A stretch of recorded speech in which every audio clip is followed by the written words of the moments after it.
Oshibapwe bwana mwe sema jia twando mponu tatura le muntu nje kilwa Shikole ipanga beli bobu ni mizongba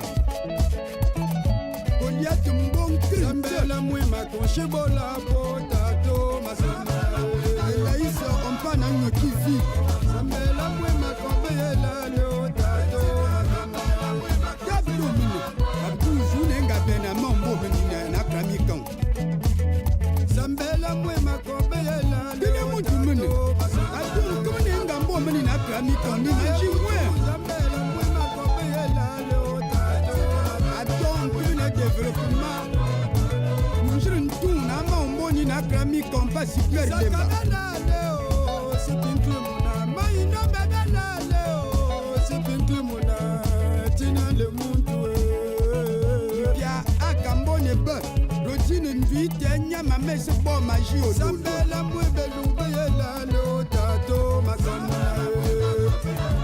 Abdole muntu Zambela mwe makombe yela leo tato Swa kaniki mfri na desango Nimi zon mfri na shura mpuye Yesu shungu mpesi nya Mame bebe jale muntu Bonjour amis de l'émission Acteurs et Témoins.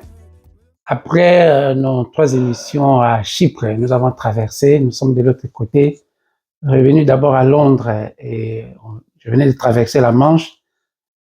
Pour une surprise, je suis à Versailles.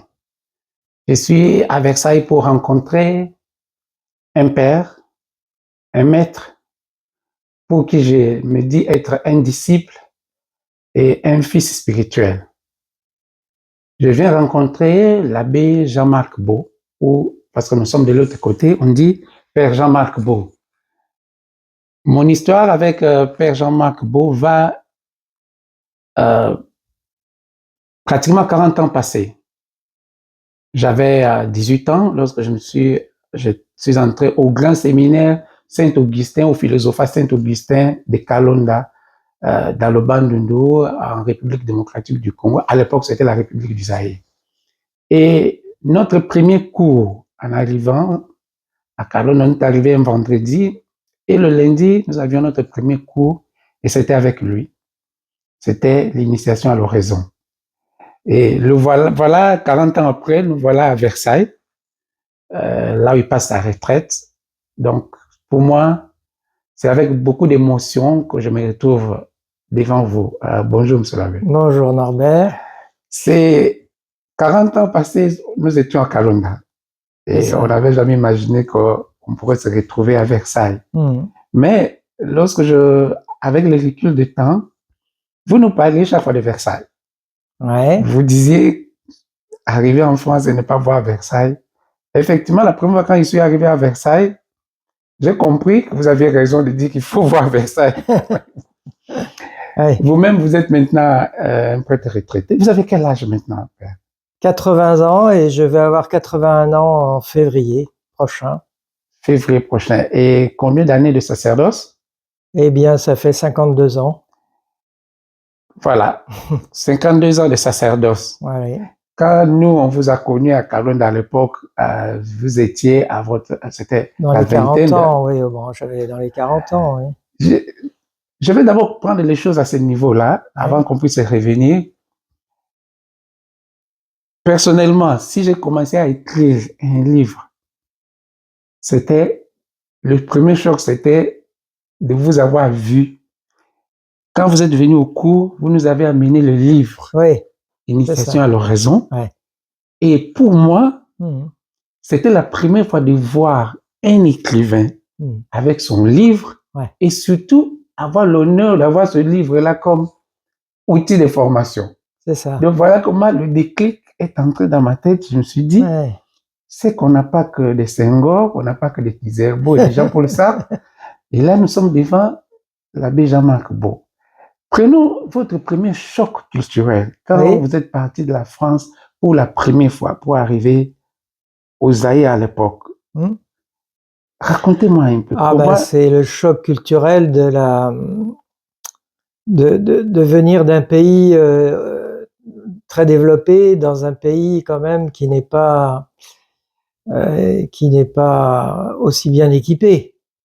Et donc j'avais remarqué, je prends un petit détail hein, très concret, j'avais remarqué qu'il y avait une ligne électrique à haute tension qui traversait tout le Zaïre, depuis le barrage d'Inga jusqu'au Chaba, et elle passait à côté du séminaire, pas loin de Kalonda. Alors je me suis dit, on va avoir l'électricité courante, au courant, c'est normal. Donc je me suis dit, j'emmène mon rasoir électrique. et puis il se trouve que cette ligne à haute tension n'a aucune dérivation sur tout son parcours, y compris dans la grande ville de Kikwit, qui avait des groupes électrogènes, et que c'est une aberration totale. Et donc, heureusement, j'avais aussi mon rasoir mécanique. Hein, bon, voilà. Donc, avoir quelques heures d'électricité quand même qu'on avait, mais bon, c'est un dépaysement total. Oui, c'est vrai. C'est vrai. Et parce que vous veniez d'une autre chrétienté vers une autre chrétienté, oui. Là aussi, est-ce que vous avez eu un choc que j'appellerais moi un choc liturgique? Alors, le choc liturgique, oui, mais ça m'a beaucoup plu. Ça, c'était très, très enthousiasmant pour moi. Et les premières messes que j'ai vues là-bas, j'étais presque en larmes, tellement ça m'a paru poignant et vraiment magnifique. L'aisance du corps qui rythme avec le tam-tam, et c'est pour ça que je dis souvent à Versailles hein, que pour moi, le tam-tam est un meilleur instrument liturgique que l'orgue. Ah, ouais. Parce que l'orgue, il vous écrase par en haut et il étouffe un peu les voix, alors que le tam-tam, il vous tient par en bas et il stimule tout l'être, toute la vitalité de l'assemblée qui chante. Voilà. Et qui danse avec. Alors moi, j'ai adoré ça. Nous allons remonter le temps. Ouais. Vous êtes venu à Kalonda comme prêtre du diocèse de Versailles. Ouais. Donc vous êtes originaire de Versailles. Je suis pas originaire depuis mon enfance. Et où est-ce que vous étiez né? Mais je suis né en Touraine, au centre de la France, pendant la guerre, avant le débarquement, quelques mois avant le débarquement. Parce que mes parents s'étaient improvisés fermiers pour éviter d'être déportés en Allemagne, mon père. Mon père, il avait 20 ans, hein, il s'est marié à 20 ans. Et donc, sa mère a acheté une ferme, alors qu'il n'avait pas du tout de compétences agricoles, simplement pour se réfugier pendant l'occupation. Et ils se sont mariés là-bas, et moi je suis né là, à l'endroit où est né le philosophe Descartes. Donc vous êtes né dans la ville de Descartes. Voilà. Ça s'appelait La Haye-Descartes. Et maintenant ça s'appelle Descartes. Parce qu'ils ont regroupé des communes et voilà, ils ont gardé le nom. Et là donc, vous êtes le fils unique de la famille? Non, ou... après il y a eu 3 autres frères. Ils sont encore en vie? Après la guerre, on est revenu dans la région parisienne, à Garches, dans la banlieue parisienne. Là, ils ont eu encore 2 enfants, 2 garçons. Et puis ensuite, ils ont eu l'opportunité d'avoir un travail intéressant sur la Côte d'Azur, à Grasse, c'est à 15 km de Cannes, où le grand-père, qui était un industriel, leur a donné gratuitement d'habiter une maison de 18 pièces avec 1 hectare de terrain, de tennis, des oliviers, des figuiers, enfin le paradis. Voilà. Donc vous avez changé complètement. Donc c'est là où vous avez grandi. Et donc j'ai vécu mon enfance dans le paradis de la Côte d'Azur, donc comme un petit bourgeois. Voilà. Mais alors là ça devient intéressant. Oui. Comment entre guillemets un fils de bourgeois vous allez dans la prêtrise qui est une vie de pauvres? Quoi, le déclic est venu d'où? Les parents étaient même des catholiques. Parce que mes parents étaient très catholiques, très engagés, et que j'ai eu l'occasion de voir des prêtres qui m'ont touché, et puis de lire aussi beaucoup. Je m'intéressais beaucoup aux bandes dessinées de vie de saints, et donc j'ai été assez vite motivé pour entrer au petit séminaire. Parce qu'après, on a déménagé. Mon père est entré dans une autre entreprise plus importante à Lyon, dans la banlieue de Lyon. Donc, on est passé de la Côte d'Azur à la banlieue industrielle de Lyon. Et là, je suis entré en 6e collège dans un petit séminaire. Ok. Revenons d'abord sur les parents. Ils sont encore en vie ou ils sont... Non, ils sont morts tous les deux. Comment est-ce qu'ils s'appelaient, papa et maman? Mon père, il s'appelait Yves et ma mère, Suzanne. Donc, vous avez encore quelques souvenirs d'enfance? Ouais. Racontez-nous un peu de petits souvenirs d'enfance, même un seul souvenir d'enfance chrétienne, en famille. D'enfance chrétienne, oh ben, on a par exemple des souvenirs de Noël où dans le midi, on fait des crèches vivantes. Vous savez, on joue des personnages dans l'église, tous déguisés en Jésus, en Marie, en Joseph. Et vous jouez quel personnage? Moi, j'ai dû jouer, je sais plus ce que j'ai joué, mais bon, c'était magique pour les enfants. C'était magique. C'est la tradition très forte dans le midi de la France. Donc, vous avez comme ça eu un bon encadrement. Et au séminaire, vous avez quelques petits souvenirs du séminaire? Alors, au petit séminaire, oui, à Lyon, j'ai souvenir d'une très très bonne école. Et une école où il y avait que des prêtres comme professeurs, mais qui était très moderne. Par exemple, j'ai souvenir d'avoir eu une école de cinéma au séminaire. Une école de cinéma? Oui. Pour jouer ou pour... Non, pour apprendre le langage cinématographique. C'est-à-dire des cinéphiles, et on avait des séances de cinéma, des grands classiques du cinéma, et on avait un manuel de lecture de films avec le montage, le découpage, les cadres, toute la technique du cinéma. J'ai appris ça. C'était pour quel but? Au petit séminaire. C'était pour quel but? Ben parce qu'à l'époque, dans les années fin des années 50 et des années 60, l'Église catholique en France tenait beaucoup de cinéma dans les paroisses et avait une grande compétence. Et il y avait l'Office catholique du cinéma qui donnait les cotes morales de tous les films qui sortaient. C'est un système qui a disparu dans les années 70. Mais pour la petite histoire, vous savez, quand on parle du film Aujourd'hui en Afrique noire, ouais. Le premier pays à avoir démarré avec le film, c'est la République du Congo, le Congo belge à l'époque, parce que les missionnaires avaient envoyé un père, un abbé, belge, aller apprendre le cinéma à Hollywood. Et c'est lui qui était revenu, qui a comme ça monté le premier. Et là, nous sommes dans les années juste après-guerre. 45, oui. D'accord. Donc, c'est lui qui a monté le premier film congolais, Mata Mata et Pili Pili et le reste. Donc,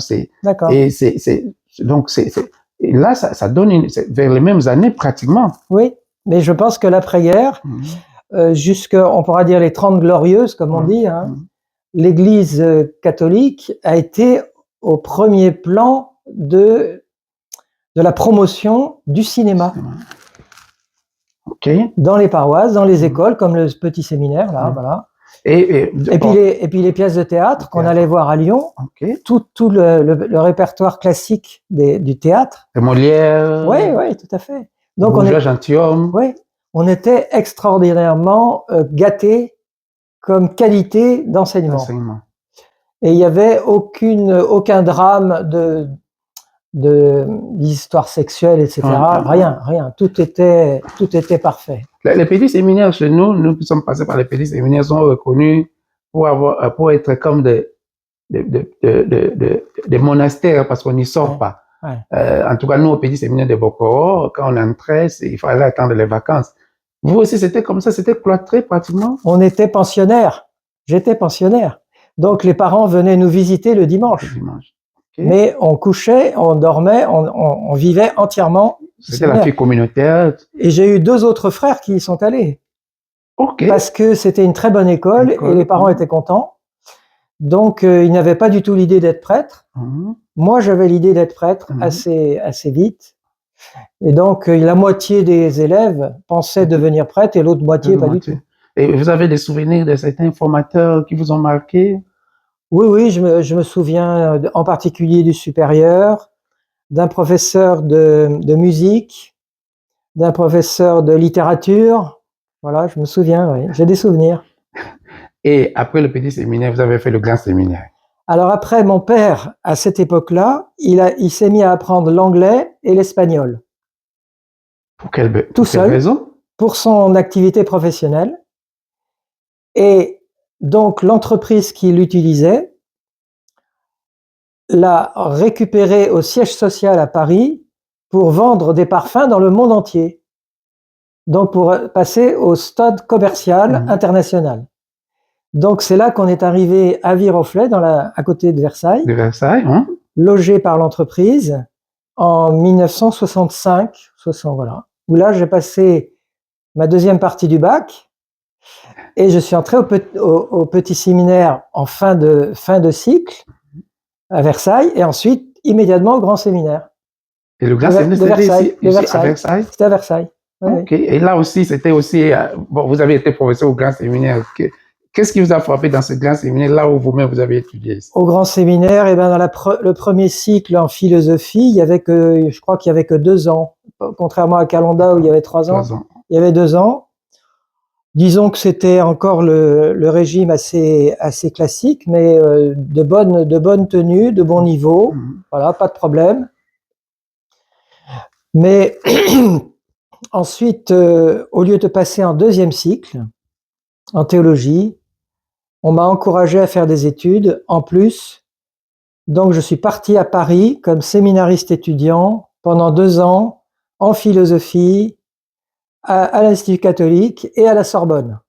À l'Institut catholique, donc pour faire ce qu'on appellerait aujourd'hui un master. Pour terminer 3e année de philosophie scolastique et en même temps commencer 2 années de licence de philo d'État, parce que la philosophie de l'Institut catholique n'était pas reconnue par l'État à l'époque. Et ça, c'est pour quel but, comme ça, on vous fait faire ces formations? Eh ben, parce que j'avais les capacités, puis que ça me permettait aussi de sortir un peu du système séminaire et d'être dans le milieu étudiant. Voilà. Et là, après, vous êtes ordonné ici même à Versailles? Et j'ai fini mes études supérieures de philosophie en mai 1968. C'était la 68 avec les. Donc vous étiez la révolte étudiante. J'étais en plein dans le quartier latin. Donc je logeais à côté de l'Institut catholique. Mais là vous êtes au centre de. J'étais complètement au centre. Voilà. Comment vous avez vécu ça? De manière un peu, un peu marginale. Bon. Mais vous étiez conscient que c'était le basculement de l'histoire aussi? Ah oui, c'était quand même, c'était assez impressionnant, très impressionnant. J'ai participé à une mobilisation où il y avait 1 million de manifestants. Ça me rappelle ce que disait l'ancien président François Mitterrand, lorsqu'à une manifestation toute l'histoire d'éducation, où le cardinal Lustiger était à la manifestation. Alors François Mitterrand dit, si une manifestation, le cardinal est là, alors ça, il faut changer la chose. Donc une manifestation comme ça. Mais j'y croyais pas beaucoup. Bon, c'était encadré par la gauche, c'était le syndicat communiste, la CGT, qui criait De Gaulle, assassin, CRS, SS. Il criait, moi je criais rien du tout. Voilà. Mais ça, c'était un sacrilège. Oui, non, mais c'était une ambiance incroyable. Moi, j'étais plutôt un observateur, mais j'étais pas engagé politiquement. J'étais quand même dans une formation approfondie au niveau philosophique, mais aussi spirituel. Et je suis revenu après le service militaire, parce que j'ai fait un service militaire. Il y avait encore à l'époque. Donc, c'est le service militaire obligatoire, même pour les séminaristes aussi? Obligatoire. Et vous avez fait combien de temps? J'ai fait de juillet 68 à fin août 69. Attendez, quand vous dites service militaire, on vous apprend à manier les armes? Oui. Ah oui, j'ai fait 4 mois d'école d'artillerie, de classe. Okay. Ensuite, 4 mois d'officier d'artillerie, de formation avec les polytechniciens, parce que j'avais 25 ans, donc j'avais demandé les élèves officiers de réserve. Donc vous êtes un réserviste? J'ai été c'est fini. Maintenant c'est fini avec. J'ai été un réserviste. Et une fois que j'ai fini les 8 mois, les classes plus l'école d'artillerie, les officiers, J'ai été en Allemagne pendant le reste de mon service militaire, dans la zone d'occupation française, oui. en Allemagne. Parce qu'à l'époque, c'était encore après la guerre froide, l'Allemagne Il y était avait- divisée. L'Allemagne Il y avait était une un partie secteur française, américain, un secteur anglais, américain. français. Et Voilà. vous étiez dans le secteur français. Oui, Et là, vous n'avez pas de contact avec l'Europe de l'Est, non? non. Et j'étais dans un régiment d'artillerie nucléaire. Donc nous avions un insigne, c'était une fusée. Et c'était des fusées américaines, des Honest John, avec des têtes nucléaires américaines. Donc, en fait, vous maniez la mort entre vos Et mains. donc, j'ai donné des cours sur la stratégie nucléaire et sur les armes. J'ai appris aux jeunes à marcher au pas et à tirer, et etc. Voilà. Parce que j'étais officier. Heureusement qu'il n'y avait pas de guerre. J'étais officier, oui. Alors, maintenant, votre ordination, comment vous... Alors après, revenu au séminaire à Versailles en théologie, Ouais. alors là, c'était le chaos total. Non, mais attendez, vous revenez en théologie. Donc, le service militaire, vous l'avez fait après? Je l'ai fait entre la philosophie et la théologie. Donc, ça m'a fait 3 ans d'interruption. Ouais. Et vous revenez. Et je reviens à Versailles. Mais là, c'est pas évident. Pour terminer la théologie. Mais c'est pas évident parce que vous sortez de... Eh ben non, c'est pas évident. Mais, comment vous êtes débrouillé? Mais il y a eu la révolution de mai 68 qui a complètement déstructuré le séminaire. Donc c'était un séminaire en phase de disparition, tellement l'ambiance était mauvaise. Il y avait la zizanie entre les professeurs, entre les élèves, et entre les élèves et les professeurs. Voilà. Donc il a fermé très vite, et quand j'étais ordonné prêtre en 72, le séminaire a fermé.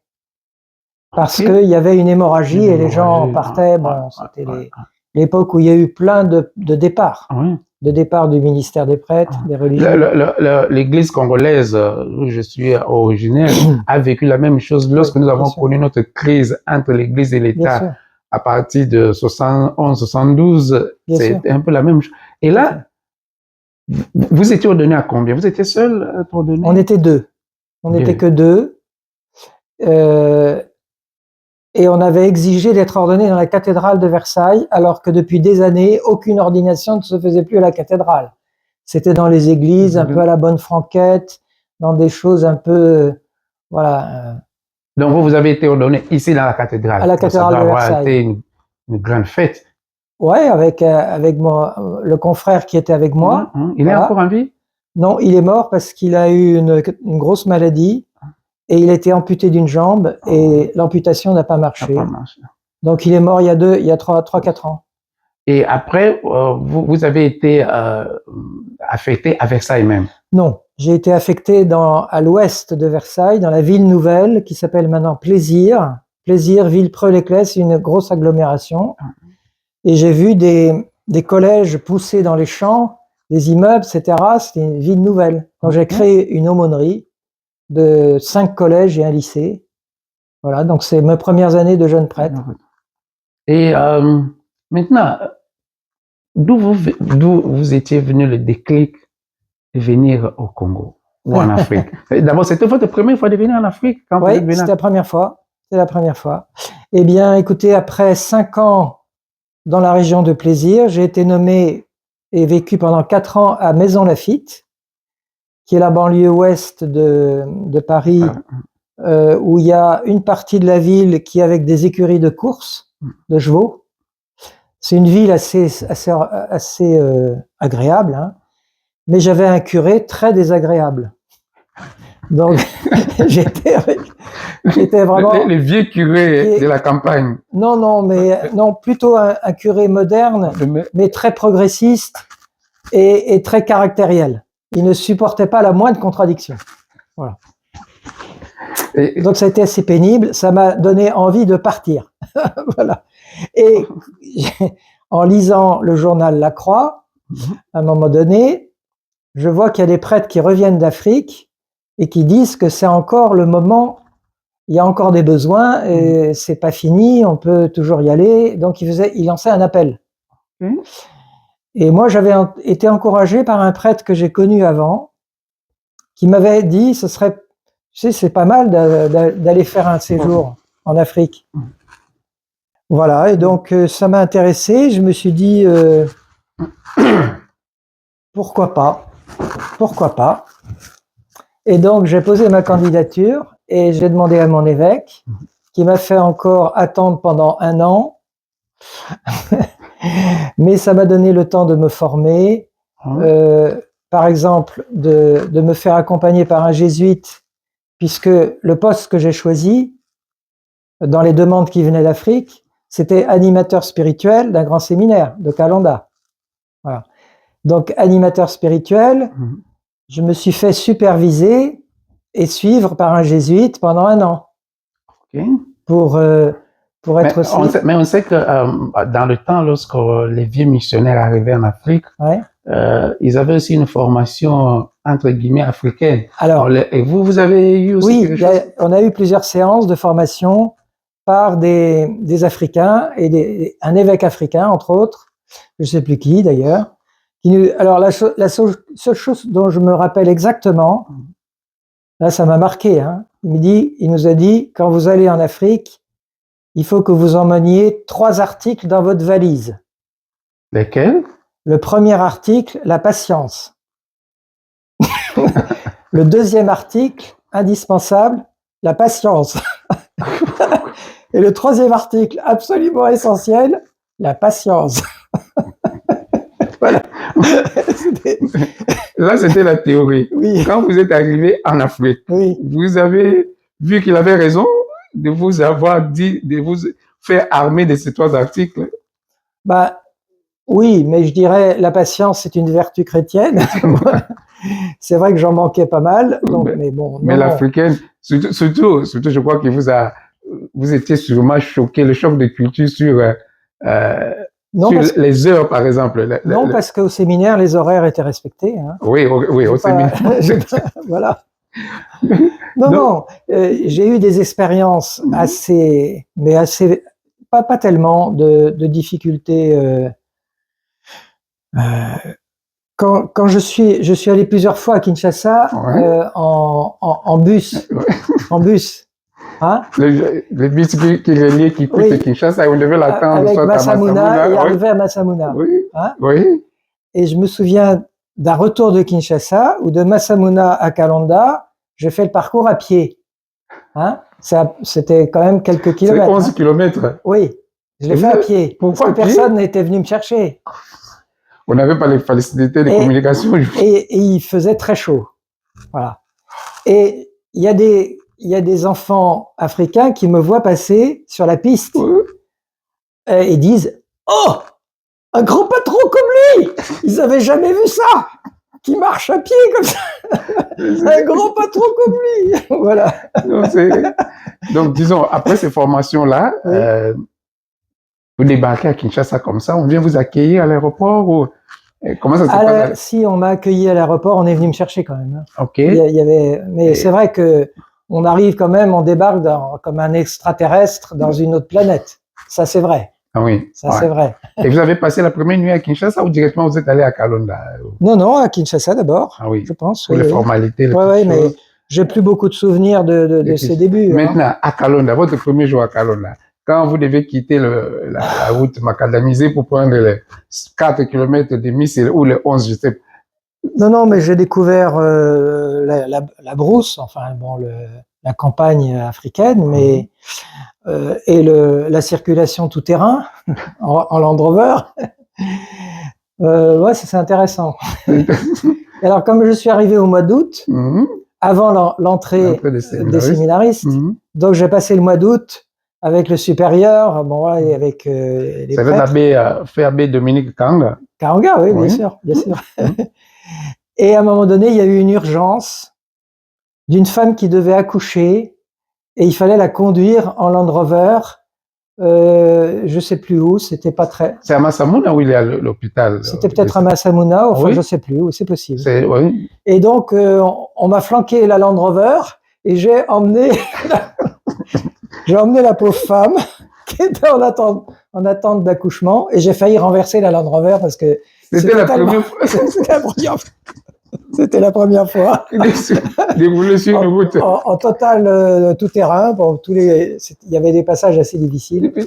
bon, assez risqué. Dieu merci, vous êtes allé. Oui, oui, oui. Maintenant, lorsque les séminaristes arrivent, Oui. Ah, j'ai vu aussi des enfants. J'avais 2 enfants qui sont venus voir, parce que j'étais quand même le seul blanc à 10 km à la ronde. Hein. Ils viennent me voir, 2 garçons, avec des airs de comploteurs. Ils disent, est-ce que vous pourriez nous dire la prière dans votre missel romain pour gagner au football et la prière pour réussir aux examens? Parce que dans la mythologie africaine, on croit que les prêtres, le grand patron et le prêtre, oui. ils ont des prières spéciales dans les bréviaires. Tout à fait. Et qu'est-ce que vous avez fait? Vous leur avez trouvé des prières ou? Ben non, j'aurais dit que j'avais pas ça, mais ils ont dû se dire, il veut pas nous le dire. Il veut pas nous lâcher le morceau. Ok, maintenant, lorsque les séminaristes arrivent, oui. vous devez vous préparer pour les cours. Ouais. Les premiers enseignements, est-ce que c'était facile? Ah ouais, non, mais c'était très agréable parce que, contrairement à la France, où on est très gâté, avec des étudiants africains, ils étaient tellement motivés et désireux de suivre les cours et de s'instruire que c'était quand même très agréable. Mais pour tous les séminaristes, jusqu'à aujourd'hui, vous êtes celui qui a publié 2 livres importants pour le séminaire, L'initiation à l'oraison et La vie spirituelle du séminariste, que je garde encore. En tout cas, nos exemplaires que vous nous avez donnés, je garde encore mes 2 exemplaires avec moi. Comme j'ai dit, ce sont ces exemplaires-là qui m'ont inspiré à penser un jour écrire. Mais d'où vous est venue cette idée-là d'écrire ces 2 livres-là? Eh bien, j'étais très frappé par le fait que, contrairement évidemment à nous, vous n'aviez aucun ouvrage, aucun livre, personnellement. Moi, j'ai amené la moitié de ma bibliothèque au séminaire de Kalonda, qui est venue dans des caisses. Donc, toute ma bibliothèque de philosophie, elle est restée à Kalonda. Voilà.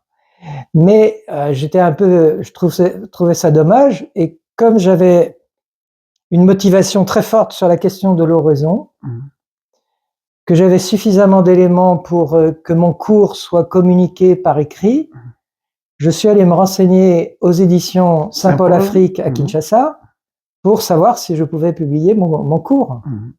Et ça a marché. J'ai rencontré d'ailleurs le cardinal Maloula aux éditions Saint-Paul-Afrique. Je l'ai vu dans les bureaux là, de l'édition. Voilà, quand même un grand personnage de l'histoire du Zaïre. Oui, de l'Église, c'est très important. Ça m'a touché, oui. Et vous avez gardé contact avec lui ou c'était non, c'était une rencontre occasionnelle. Je crois que j'ai même pas parlé avec lui. Je t'ai dit, tiens, il est là. Et là, vous avez publié, donc avec lui, vous avez publié les 2 volumes. Et moi, je me souviens que vous nous parlez chaque fois du père Henri Caffarel. Voilà. Il est encore en vie? Non, il est mort depuis. Ah oui, j'ai vu. Les années 90. Parce que j'ai vu là où se trouve sa tombe. Oui, j'ai googlé et j'ai vu parce que. Pour me dire, parce que j'avais demandé l'autorisation de résumer ses écrits dans ce petit livre. Donc là, il m'avait donné l'autorisation de. Mais vous n'avez pas que publié les 2 livres, l'oraison, Initiation à l'oraison et La vie spirituelle du séminariste, mais tout votre cours aussi de mystère chrétien. Nous sommes à l'époque en 84, quand nous arrivons à Kalonda au mois d'octobre. C'est la première fois qu'on entend parler de la théologie de libération. Parce que j'avais un cours de doctrine sociale de l'Église, de philosophie sociale. Voilà. Et moi, j'avais préparé ce cours avant de venir avec un jésuite qui avait publié des choses là-dessus, qui était le père Madaranche. Je l'avais interviewé sur la doctrine sociale de l'Église. Et j'avais construit mon cours en essayant d'introduire aussi des éléments des problématiques africaines. La philosophie, nous, on a pris l'abbé Jean-Marc est là, voici les temps des héritiers, le cri de l'homme africain. C'est par vous qu'on s'est intéressé à cette philosophie africaine, à cette théologie africaine. Le livre qui était sorti à l'époque, que vous avez ramené de Kinshasa, de l'abbé Bénézet de Bougeot, le dire d'un théologien africain. Donc voilà. Et aussi, autre chose aussi dans dans les cours que vous nous enseignez, il y avait aussi, non pas seulement l'initiation à l'oraison, mais vous avez commencé à nous parler aussi du pentecôtisme catholique. Ouais. Ouais. Et vous nous avez raconté votre première expérience d'avoir eu une effusion d'esprit. Tout à fait, tout à fait. Et c'est là aussi que j'ai rencontré le père Caffarel, à ce moment-là. C'est-à-dire, c'est juste l'année de mon ordination. C'est en 1972, où avant d'être ordonné prêtre, j'ai rencontré ceux qui ont créé le Chemin Neuf, la communauté du Chemin Neuf, des Jésuites, et puis à Paris, ceux qui ont créé la communauté de l'Emmanuel. Voilà. Et le père Caffarel était en lien avec l'Emmanuel. Maintenant, prenons vos années à Kalonda. Vous êtes resté combien d'années à Kalonda? 4 ans. 4 ans. Mais après 2 ans, vous êtes revenu en vacances? Je suis venu en vacances, oui, pendant l'été, oui. Pendant l'été. Ouais. Une fois ici. Une fois. Oui. Maintenant, votre vie avec les autres prêtres, les autres formateurs, comment c'était? C'était très bien, il n'y avait pas de petits couacs? Oh non, je pense qu'il y avait pas mal de... Comment dire? Des partages, d'échanges? Il y avait pas mal d'ententes, d'échanges. Bon, ça s'est bien passé en général, hein, voilà. Et avec les séminaristes? Nous, on vous trouvait très, très carré. J'ai une histoire, c'est que chaque fois que nous devons avoir des films, maintenant je comprends pourquoi, parce que vous avez été formé en cinématographie. J'ai eu du mal, oui, avec un film. Vous devriez toujours voir d'abord le film avant. Petite crise, et là, une fois, ça le film est arrivé, vous avez vu que vous avez pris les films. C'est mal passé, oui. Je pense que j'étais un peu trop rigide. Je crois que j'étais c'était aussi un peu la jeunesse aussi, hein, parce que vous n'avez pas l'âge que vous avez aujourd'hui. Je pense qu'aujourd'hui, j'aurais pas fait ça. Et aussi, à part Kalonda, vous alliez aussi, quand il avait fait religieuse ordination dans le diocèse de Kenya ailleurs. Et quel souvenir gardez-vous de tout ce temps-là? Ah ben les ordinations là qu'on a vécues, hein, c'était des beaux moments. C'est magnifique, magnifique. Sauf une ordination, je sais plus dans quel diocèse c'était peut-être Idiofa. Oui. Où il y avait un prêtre très célèbre qui avait fait composer des chants liturgiques et qui animait la messe. Oui. Ça.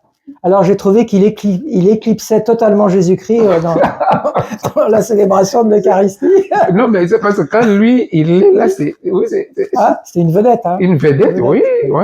Et après, revenu à Kalonda, il y avait un séminariste qui animait les chants. Il y en avait un devant les femmes, un devant les séminaristes et un devant les hommes, hein, dans l'église. Et celui qui était devant les femmes, il imitait la brise. Il était complètement excité. Alors je me souviens de l'avoir appelé et il avait fait quelques remarques. Calmez-vous un peu, parce que de se calmer un peu. Il semble que ça fait partie de la vitalité de l'église.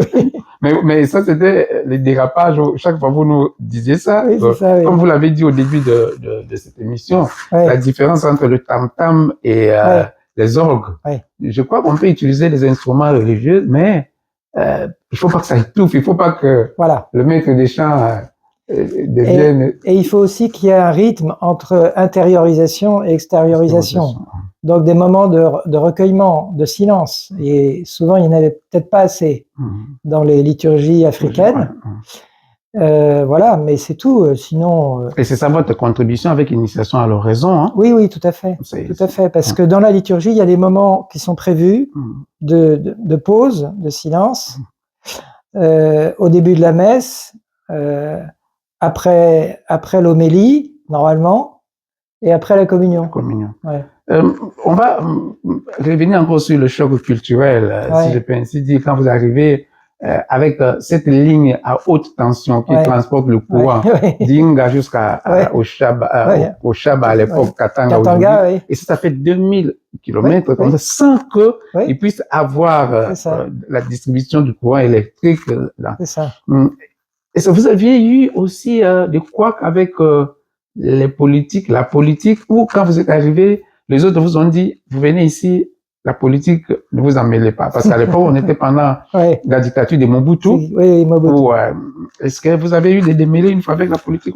Non, non, non, mais je sais bien que Dominique Karanga était très opposé à Mobutu. Ouais. Et il était furieux que Giscard d'Estaing ait sauvé la mise en envoyant les parachutistes à Kolwezi. Ouais. Voilà. Non, non, moi j'avais bien conscience que c'était un régime de dictature, mais malheureusement, évidemment, j'avais une admiration pour Mobutu, comme l'admiration du diable, c'est-à-dire d'un type intelligent. C'est parmi les dictateurs africains le plus intelligent, qui a duré le plus longtemps. Mais parce qu'il était bien formé et qu'il était malin. Et qu'il avait un prestige qu'il avait très bien géré. Malheureusement pour le pauvre pays. Voilà. Quand j'allais voir la télévision à Kinshasa, parce que nous, on n'avait pas de télévision à Kalonda. Je le voyais dans un nuage arrivant en gloire sur l'écran et puis parler. Quand on le voit qu'il allait en Belgique et il disait « Vous les Belges, ce qui me gêne chez vous, c'est votre tribalisme. » Quel art, quel art. Maintenant, on a parlé par deux fois de l'abbé, le recteur à l'époque, l'abbé Kanga, un homme qui nous a formés, un homme très, très bien. Quel souvenir gardez-vous de l'abbé Kanga, de fait abbé Kanga? Oh, moi, j'avais bien apprécié, il avait beaucoup d'humour. L'abbé Dominique. Il avait plein d'humour, il était très fin, très intelligent. Très, très haut niveau philosophique. C'était un fan de Michel Henry, philosophe, bon connaisseur du marxisme aussi. Ah oui, voilà. Il nous a donné ce cours-là de marxisme. Mais c'est curieux parce que c'est une chose que moi je me souviens encore la dernière émission de la radio catholique, je l'ai faite avec lui avant de quitter le pays. Mais là, il est revenu avec. En fait, c'est lui qui a fait l'émission, moi je le suivais. D'accord. Mais si vous aviez, je ne dirais pas une critique, si vous aviez une contribution à faire pour l'Église congolaise, celle que vous avez vécue, parce que les choses ont peut-être ont aussi un peu changé. Vous avez quelque chose à dire sur cette Église-là, l'Église congolaise, l'Église africaine? C'est difficile à dire. J'ai pas de critique qui serait spécifique à l'Église africaine, j'en ai pas. Bon, il y a l'histoire de la gestion des biens, évidemment, les biens matériels, mais quand on est dans un océan de pauvreté et de corruption, bon, je sais bien que Dominique Karanga, il utilisait peut-être de l'argent pour sa famille, j'en sais rien, je suppose, voilà. Mais vu les difficultés qu'il avait, et il passait la moitié de son temps à aller chercher de l'argent. On attendait la Land Rover, hein, qu'elle arrive. Et puis on a failli fermer plusieurs fois parce qu'il n'y avait pas d'argent. Il n'y avait plus d'argent. Donc ça, je peux pas juger ça parce que ça n'a rien de comparable avec ce que nous vivons ici. Voilà. Et quand vous êtes revenu maintenant, de Kalonda, vous êtes directement revenu à Versailles? Oui, j'ai été nommé vicaire à Versailles dans la plus grosse paroisse, qui est la paroisse Notre-Dame, la paroisse historique de Louis XIV. Voilà. Mais là, c'était un choc encore. Encore plus, parce que en 4 ans, quand je suis parti, c'est Mitterrand qui a été au pouvoir en 1981. Mais en 4 ans de pouvoir socialiste, mais j'ai vu la France, mais qui s'est enrichie et qui s'est encore embourgeoisée, encore beaucoup plus que quand je l'ai quitté.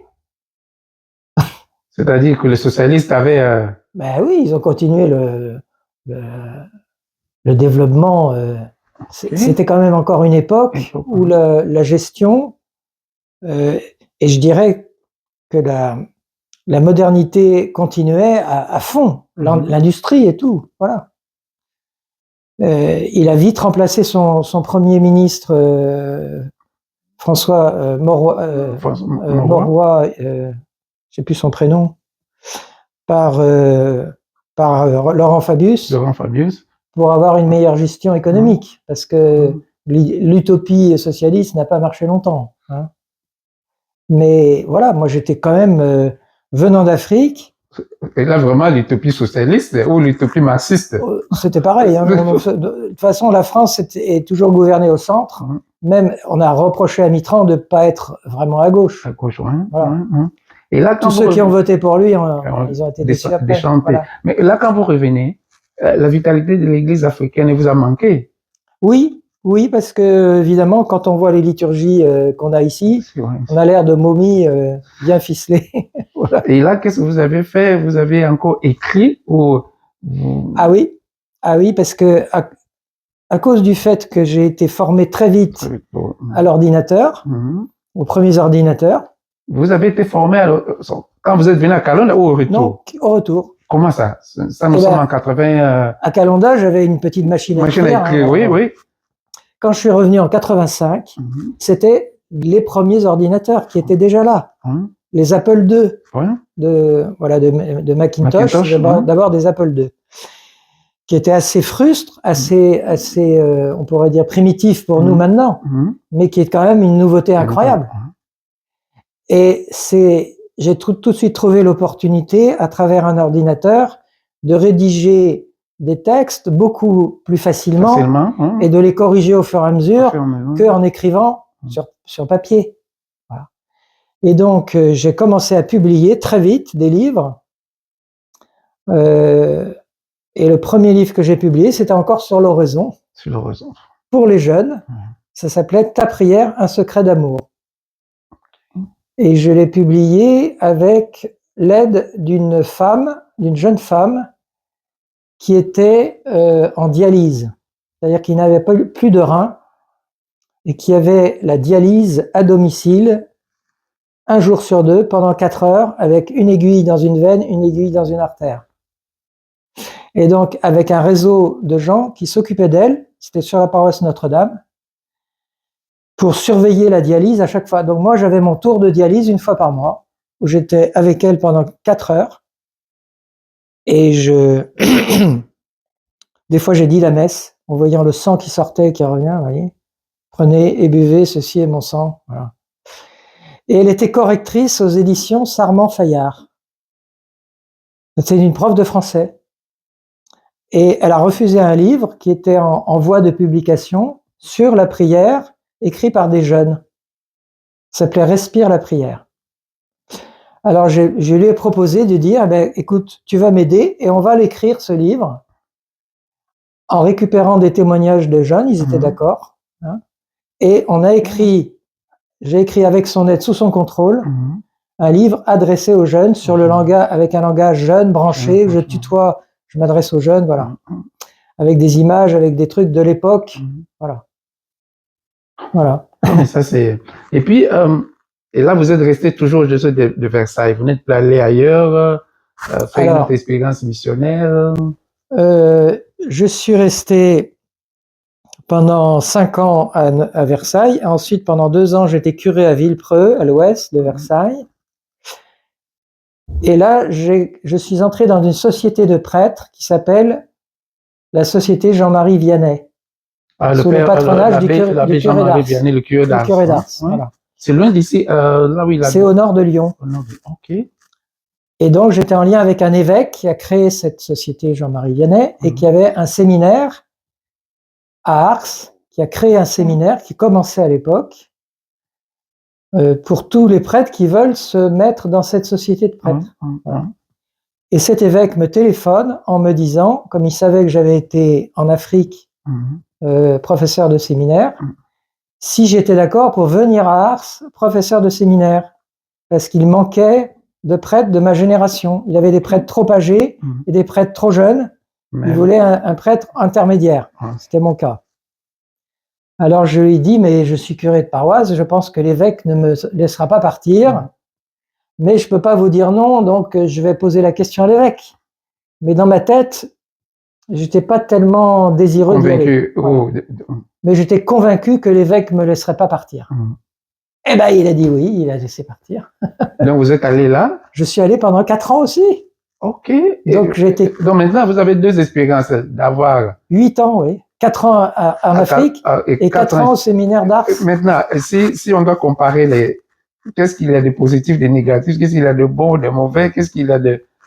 Alors, il y a une nouveauté au séminaire d'Ars qui a commencé à cause de cet évêque, qui l'avait déjà fait à Paray-le-Monial, c'est qu'il y avait une première année de noviciat, qu'on appelle maintenant, comme chez les religieux. Qu'on appelle maintenant année de propédeutique, année de discernement, avant d'entrer en premier cycle de philosophie. Donc cette année-là, il y a une forte formation spirituelle, on met les bases et on essaye de discerner si on va entrer au séminaire ou pas. Ok. Voilà. Et vous pensez que ça, c'est une expérience qu'on peut aussi... Ça a été généralisé maintenant. Ah oui, je crois que maintenant ça... Ah oui. Mais le pionnier de ça, c'était l'évêque de là-bas. Ok. Voilà. Et après ces 4 ans-là, vous êtes revenu ici à Versailles. Ouais. J'ai été nommé curé de la cathédrale de Versailles. La cathédrale de Versailles. Cathédrale de Versailles. J'étais pendant 11 ans curé de la cathédrale de Versailles. Voilà. Parce que l'église d'enfants de la cathédrale de Versailles, c'est une des grandes cathédrales. Ah ben, c'est vrai que c'est une cathédrale. Alors, c'est aussi, contrairement à beaucoup d'endroits, c'est une paroisse. À Paris, la cathédrale, c'est pas une paroisse. Non. Dans d'autres diocèses non plus. Non. Mais à Versailles, c'est une église qui a été construite par Louis XV. Le roi Louis XV. Le roi Louis XV, qui est très belle. Et ça, donc, qui est une église qui était faite pour le quartier Saint-Louis, qui est un quartier qui était entièrement construit par Louis XV, sur des marécages. Voilà. Okay. Et qui est construit avec un plan en carré, avec les carrés Saint-Louis, qu'on appelle les carrés Saint-Louis, et qui est un véritable quartier, très très bien délimité. Voilà. Et donc, il y a une véritable paroisse, et quand l'évêque est venu de Paris, Monseigneur Aumônier, il avait connu uniquement le diocèse de Paris, il est venu à Versailles, évêque de Versailles, il a été étonné de voir à quel point sa cathédrale, c'était aussi une paroisse, une vraie paroisse. Voilà. Et là, 11 ans curé de la cathédrale, ouais.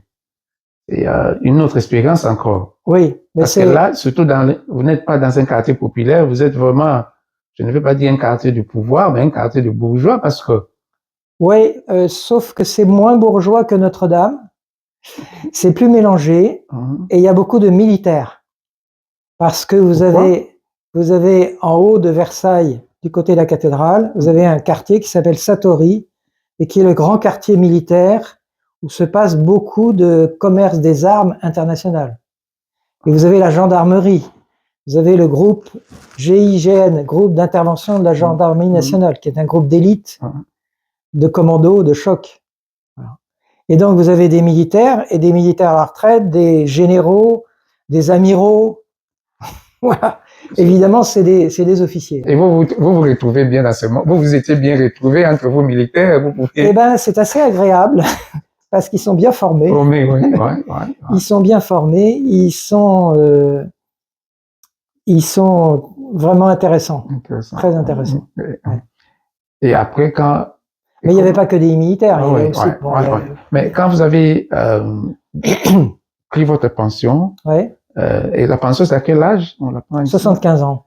C'est à 75 ans vous avez pris la retraite. Oui. La retraite. Parce qu'après la cathédrale de Versailles, j'étais à Saint-Germain-en-Laye pendant 8 ans, curé de la paroisse de Saint-Germain, qui est aussi une paroisse bourgeoise. Bourgeoise, oui. Voilà. Parce que pour la petite histoire, je crois que les Champs-Élysées ont été construites par un des rois pour chaque fois sortir de là pour venir jusqu'à Saint-Germain. Oui, il y avait le château des rois à Saint-Germain où est né Louis XIV. Voilà. Et Paris-Saint-Germain, le club de football, c'est l'axe Paris-Saint-Germain.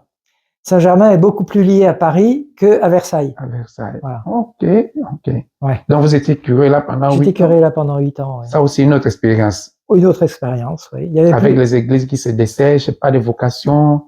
Non, il y avait une ferveur, une bonne paroisse. C'est les plus grosses paroisses du diocèse. Hein. Ok. Ouais.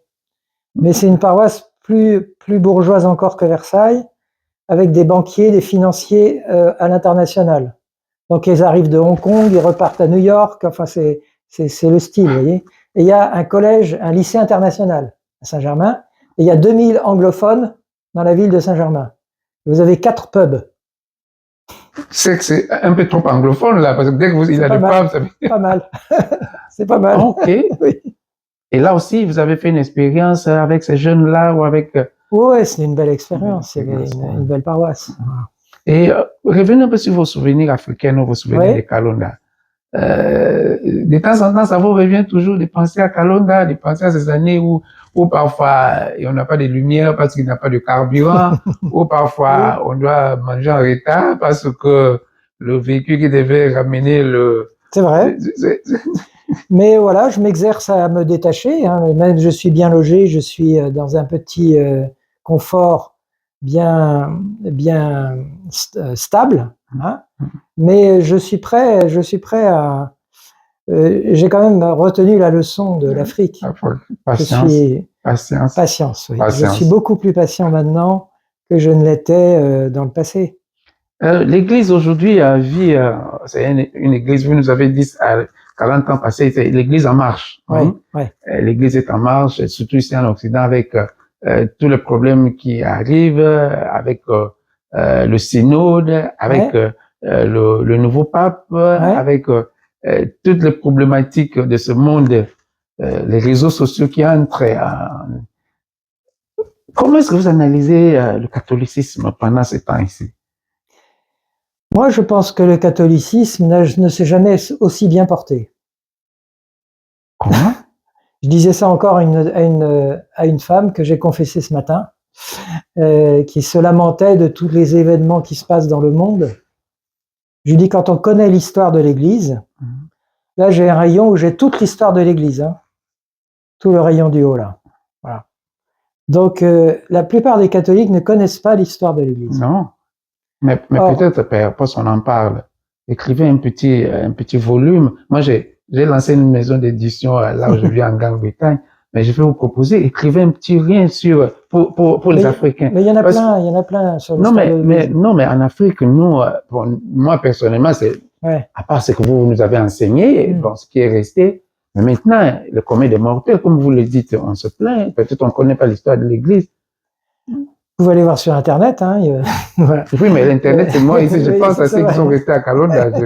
Le courant passe toujours là, mais ils n'ont pas encore de... Normalement, dans la formation en théologie, il y a des cours d'histoire de l'Église. Donc moi, j'ai eu des cours au séminaire. Hein, voilà. Donc vous dites que par rapport à l'histoire de l'Église, l'Église se porte bien. Je pense que l'Église du XXe siècle et surtout maintenant du XXIe siècle, c'est un niveau de qualité et de vitalité et de dynamisme qui n'a pas d'équivalent, sauf dans les premiers siècles de l'histoire de l'Église. Je pense.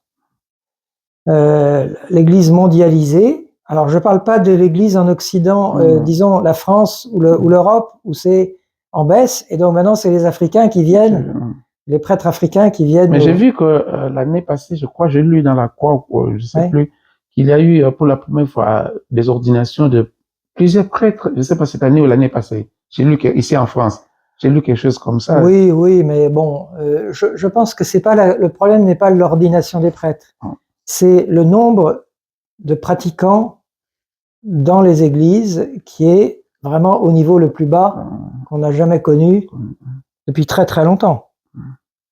Donc, le nombre de prêtres par rapport aux pratiquants réguliers, c'est pas un vrai problème. La France a eu trop de prêtres à une époque, tellement qu'on les mettait partout, profs de grec, profs de latin dans les petits séminaires, ils faisaient tout, hein. Le préfet de discipline, des prêtres qui étaient à plein temps dans des professions d'enseignants, comme aujourd'hui dans des collèges et des lycées, parce qu'on savait même pas de quoi en faire, hein. Il y en avait trop. Et à mon avis, il y en a plein qui n'avaient pas la vocation, la vraie vocation. C'est pour ça qu'il y a Donc l'Église se porte bien. Bon, cette émission nous la réalisons chez dans la maison là où habite l'abbé. Et si je fais, j'utilise ce cadrage, c'est parce que bon, il ne se sent pas bien à l'aise d'être filmé. Donc souffrez, écoutez, je vais prendre certaines photos que je mettrai. Mais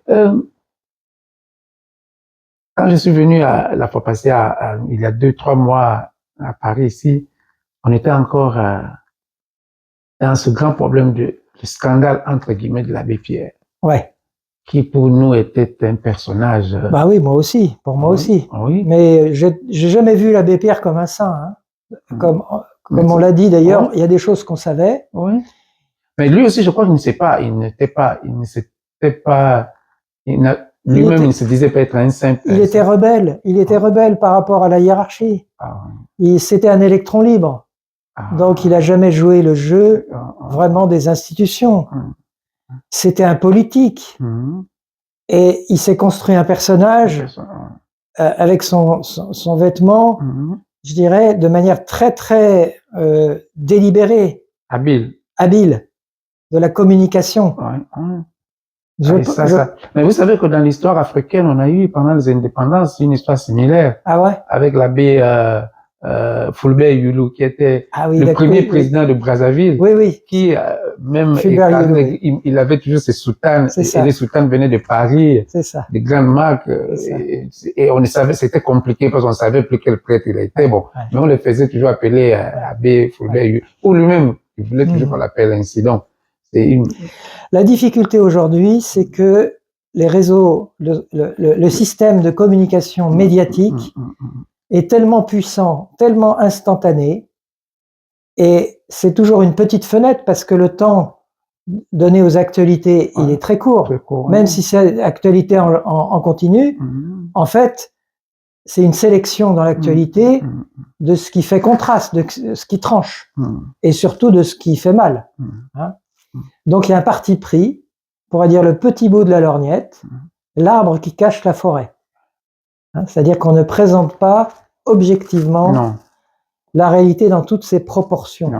Voilà. On a plus des nouvelles qui sont gérées dans les newsrooms. Bien sûr. On balance et puis c'est bien sûr. Et là, quand il tombe sur une activité, sur une news comme ça, c'est tout le monde qui saute dessus sans entrer en profondeur du personnage. Par exemple, récemment, nous avons eu dans le diocèse les 20 ans qu'on a célébrés dans une magnifique journée de la formation approfondie des responsables. Donc, c'est des séances, des journées entières sur toute une année pour former des laïcs en théologie. Voilà. Par le diocèse de Versailles. Vous pensez que l'avenir de l'Église, notamment ici en Occident, le cardinal Malou, là, que vous avez cité, il a commencé la formation des laïcs. Je sais donc, bien. Vous pensez qu'en Occident, actuellement, il faut adopter cette formation? Mais il y en a plein. Aujourd'hui, on a extraordinairement plein de personnes, en particulier des femmes, qui sont très bien formées.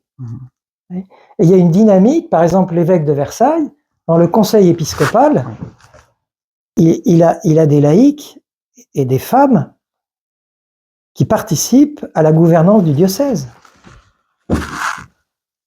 Donc on n'est pas... tout ce que le synode a essayé de mettre en valeur, c'est déjà en cours. C'est déjà en cours. Et je dirais la France est en avance sur plein d'autres lieux. J'ai eu une histoire personnelle, un prêtre que je connais, chaque fois que je vais à la messe avec lui, dans les campagnes en Angleterre. Et là, après une messe, c'est une dame qui nous invite pour partager un repas et la dame dit à l'abbé, le sermon que vous avez de tout à l'heure, il n'est pas très théologique. Là, on se regarde, moi, bon, et il dit non, moi je termine une licence en théologie à l'université grégorienne de Rome. L'abbé lui demande, mais vous êtes religieuse? Je dis, non, je suis laïque, je travaille dans les banques, mais bon, je suis catholique et c'est comme ça que je suis décidé. Donc, et là, vous dites, ici en France, le mouvement est déjà... Je pense qu'en France, on est dans une crise quantitative de participation à la vie de l'Église. Donc, c'est la peau de chagrin. Hein. Mais il y a une qualité de créativité, de recherche, de potentiel qui est énorme. Et le pape François, qui n'est pas très francophile, ni pas très francophone, contrairement à ses prédécesseurs, à Paul VI et Jean-Paul II, dans sa dernière encyclique sur le Sacré-Cœur, on voit que toutes ces références spirituelles, de spiritualité, sont françaises, de l'histoire de la spiritualité. Que ce soit Saint Bernard, que ce soit Thérèse de Lisieux, que ce soit Saint François de Sales, que ce soit le père de Foucault, il parle que de ça dans son encyclique. Et les jésuites... Quel est le nom de l'encyclique, le dernier encyclique du pape? C'est le dernier encyclique du pape. Oui, il nous a aimés. Dilexit nos. C'est sur le Sacré-Cœur. Parce que le Sacré-Cœur, en France, quand vous voyez par El Monial, il y a eu des apparitions au XVIIe siècle à une religieuse du Christ sur le mystère de son Sacré-Cœur, et elle était accompagnée par un jésuite qui était le père de la Colombière, dont le pape parle aussi, encore un jésuite français, qui a introduit toute la compagnie de Jésus, des jésuites, dans la promotion de la dévotion au Sacré-Cœur. Et au XIXe siècle, toute la France a cotisé avec le vote du Parlement français pour construire la basilique du Sacré-Cœur à Paris. Qui est une basilique. C'est unique au monde. Oui. Ça veut dire que le potentiel spirituel de la France, il est énorme. Énorme. Et ça continue à bouillonner, on va dire, même si c'est un petit nombre.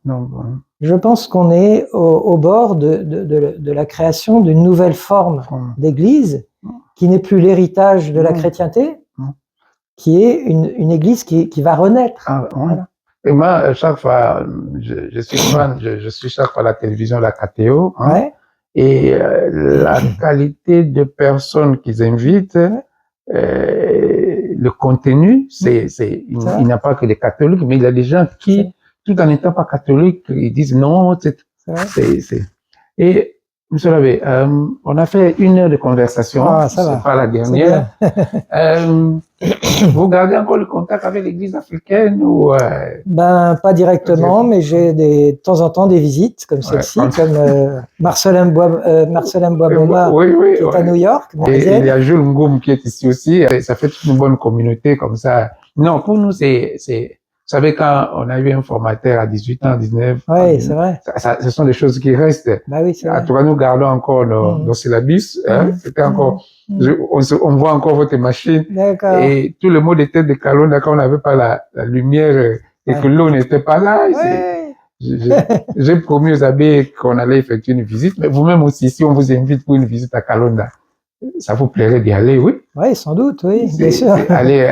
Aller revivre Kalonda 40 ans après. Oui. Ça continue, Kalonda, ça continue? Oui, ça continue. C'est devenu maintenant une université. Donc, on a des laïcs qui étudient aussi à Kalonda. C'est ce que j'ai appris. Ah ouais. Oui, mais je crois que ça continue avec la même flamme missionnaire. Et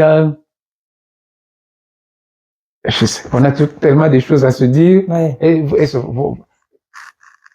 vous êtes au milieu des livres ici. Est-ce que vous continuez à envoyer chaque fois des livres encore à Kalonda? Parce que je crois qu'ils ont aussi un problème des livres jusqu'alors. Je continue à écrire des livres, c'est-à-dire j'ai écrit 15 livres. Oui, mais c'est 15 livres. Je dis, est-ce que vous avez envoyé des copies aussi à Kalonda? Non, je n'ai pas envoyé. Pour Kalonda, vous êtes Kalondais, vous êtes de Kalonda. C'est notre mère nourricière, Kalonda. Non, en fait, je ne m'occupe pas de mes livres. Ah, ok. C'est-à-dire, je suis pas un propagandiste de mes œuvres. Voilà. Non, mais on peut avoir tous ces livres-là comme ça. Ouais, les derniers. Voilà, comme ça. Voilà. L'Esprit Saint. Ça, c'est le tout dernier. Non, c'est pas le tout dernier. Je prendais les mystères de la vie éternelle. C'est sur les fins dernières.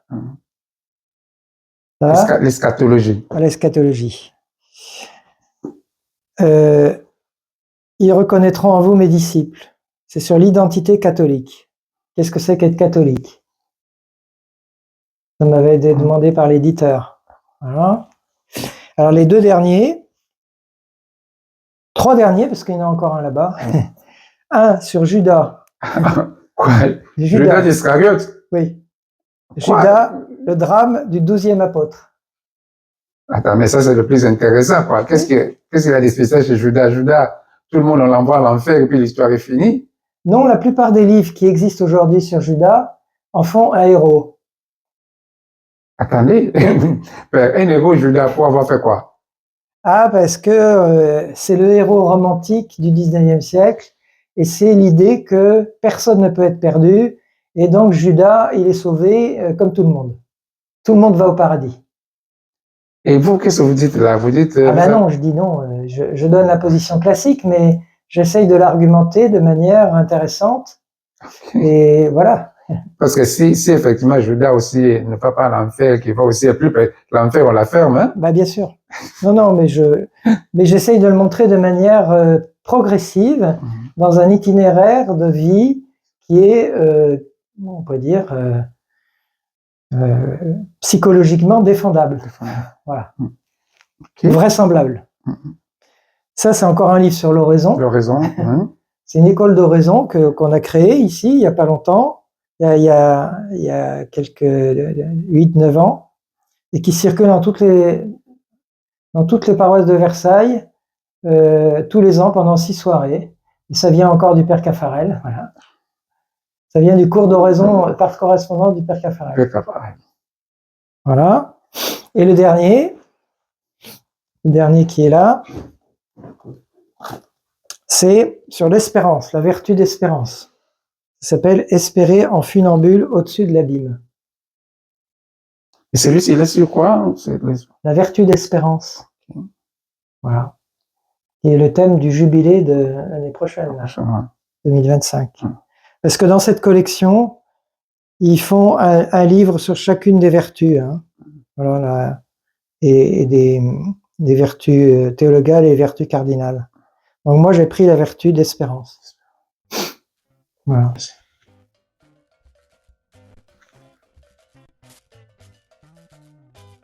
Mais vous savez, je crois que c'est toute l'histoire de l'Église, ouais. C'était génial d'initier comme ça les séminaristes à oui, au cinéma. Au cinéma. Oui, là c'est la cuisine avec. Oui. Mais c'est.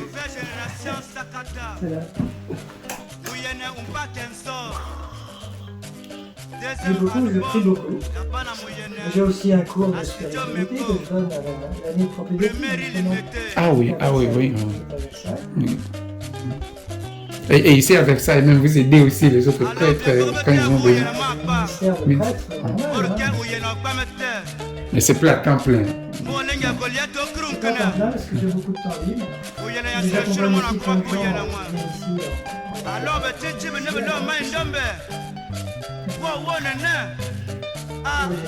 Voilà, c'est par ici que nous avons terminé cette émission Acteurs et témoins.